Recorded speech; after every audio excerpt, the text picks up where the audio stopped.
निम्नलिखित में से शुद्धवर्तनी का शब्द कौन सा होगा? शुद्धवर्तनी का शब्द बताएंगे, क्या बोलेंगे जी? क्या कहेंगे? अनाधिकार क्या सही शब्द है? रचयिता, सहस्त्र और संग्रहित, कौन सा शब्द शुद्ध है? तो अनाधिकार तो होता नहीं शुद्ध, क्या होता है? हम कई बार बात कर चुके हैं, अनाधिकार शब्द गलत होता है। क्या होगा? अनधिकार होगा। क्या होता है दोस्त? अनधिकार होता है। अनधिकार या अनधिकृत शब्द होता है। रचयिता नहीं होता, रचयिता होता है। क्या होता है? रचयिता।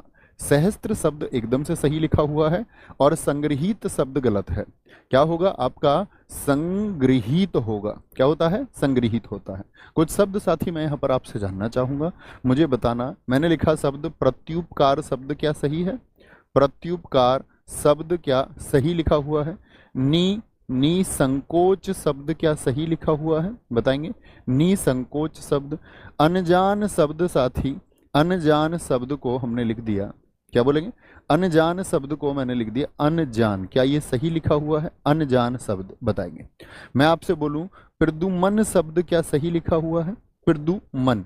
विधिवत शब्द मैं आपसे जान लूं साथी, विधिवत शब्द जो है वो सही लिखा हुआ है या नहीं लिखा हुआ है? ऐसे ही साथी मैं आपसे जानूं मिलिंद शब्द की वर्तनी क्या सही है?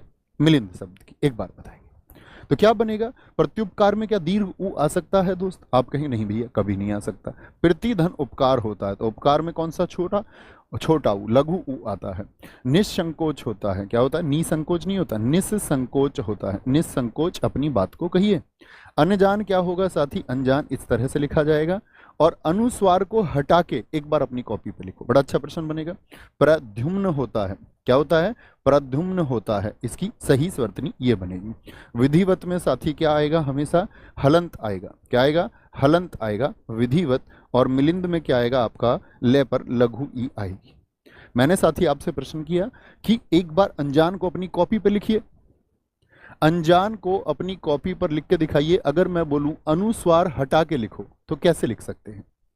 अनुस्वार हटा के अपनी कॉपी पे लिखना और सही बताना मुझे। तो क्या देखते हैं? अगला वर्ण देखते हैं। अगला वर्ण क्या है? जय। और जय वाले का पंचम कौन होता है? च, छ, जय, झय और अय्या होता है। तो जो पांचवा है उसको आधा लिख सकते हैं। कैसे लिख सकते हैं? पांचवे को साथी आधा लिख सकते हैं। तो अनजान इस तरह से सही होगा। दिखने में आपको अजीब सा लग रहा होगा लेकिन एकदम से सही है। जैसे मैं आपको बार बार बताता हूं, मुझे बताओ कंकड़ का अनुस्वार हटाकर यदि लिखेंगे तो क्या बनेगा? अपनी कॉपी पर लिखें। जैसे मैंने शायद पुराने साथियों को पता होगा, शंकर का अनुस्वार हटा के लिखना चाहूं कि अनुस्वार हटा के लिखिए तो क्या बनेगा? तो कंकड़। तो अगला वर्ण देखो कौन सा है? कै है। अगला वर्ण देखो अनुस्वार से अगला कौन सा है? कै है। तो कै का क्या बनेगा? कै का साथी क्या बनेगा? क्या बोलेंगे आप? कंकड़ का क्या बनेगा भैया? तो आप कहेंगे कंकड़ का बनेगा भैया कै, खे, गे, घे और क्या बनता? अंगा बनता। और अंगा आधा कैसा लिखा जाएगा? ये लोटनी के तो हलंत लगाएंगे। ठीक है, कंकड़ इस तरह से लिखा जाएगा आपका। और शंकर कैसे लिखा जाएगा? ये भी आपका कै है आगे, तो शंकर इस तरह से लिखा जाता है। जैसे मैं आपसे पूछूं ठंड शब्द को आप कैसे लिखेंगे? ठंडा शब्द को आप कैसे लिखेंगे बताएं? तो अगला वर्ण देखना है हमेशा।